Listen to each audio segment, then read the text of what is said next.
Ben, encore une fois, une préparation de budget, ça commence à devenir une habitude malheureusement difficile, comme la préparation du budget de l'année dernière, parce que c'est un exercice qui est quand même suspendu au vote et aux décisions qui seront prises par le gouvernement quant au financement des collectivités territoriales. D'aller-retour entre les chambres, au positionnement politique et politicien des groupes de droite et d'extrême droite, on sait pertinemment que le budget va être un budget d'austérité et que tant qu'ils ne changeront pas les paradigmes, et nous l'avons rappelé, en effet, ça en restera un. Oui, il y a bien en effet les 211 milliards qui existent et cela, c'est pas la CGT qui le dit, mais c'est bien un rapport sénatorial. Oui, il y a bien les exonérations de charges sociales qui existent et qui ne sont pas compensées. Et encore une fois, c'est pas que la CGT qui le dit. Encore faut-il pouvoir, en effet, remettre les choses à l'endroit.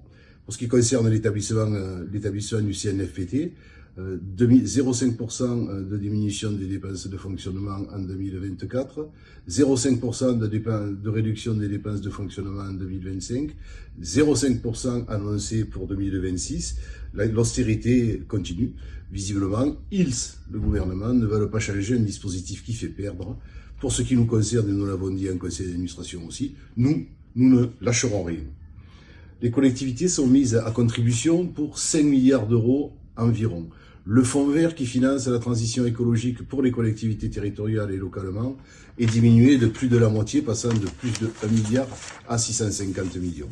Cette pression sur les collectivités territoriales va rejaillir sur les rémunérations, va rejaillir sur les recrutements, va rejaillir sur l'état du personnel. En effet, les collectivités territoriales étranglées ont tendance à se servir de la masse salariale en priorité, et on le voit bien avec les départements qui licencient déjà ou ne renouvellent pas des départs à la retraite régulièrement. On voit bien les difficultés dans lesquelles ils sont. Nous notons aussi la forte demande de la police municipale, l'augmentation des formations. Nous avons rappelé à ce propos que pour ce qui concerne la police municipale, nous formulions la demande d'une surcotisation et d'un budget annexe, comme c'est le cas pour d'autres domaines. On a remarqué aussi la dynamique dans laquelle l'INED s'est placée, avec entre autres une formation spécialisée sur le dialogue social, dans laquelle les experts syndicaux sont appelés. Nous avons d'ores et déjà d'ailleurs nommé notre expert en l'occurrence. Nous nous sommes félicités de la volonté de formation des intervenants, donc non seulement quantitativement en trouver de nouveaux parmi les fonctionnaires territoriaux, mais en plus assurer leur formation permanente.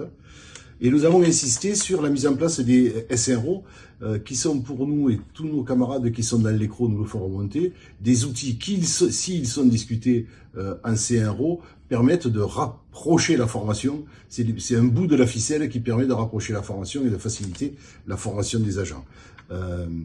Enfin, l'évolution de la masse salariale, qui est surtout impactée par les 3 points de CNRACL et le GVT, justifie qu'il n'y ait pas de création nette d'emplois pour le CNFPT. Nous avons bien dit que nous veillerions à ce que ça ne nuise pas et impacte le moins possible la qualité de l'offre et la dispense des formations. Pour le sujet de l'apprentissage, la cohorte 2023 étant terminée, on a simplement acté le fait qu'il y aurait 15 millions de moins dans le budget cette année concernant ce domaine-là, avec encore une fois une responsabilité de l'État qui a rompu ses engagements de cofinancement.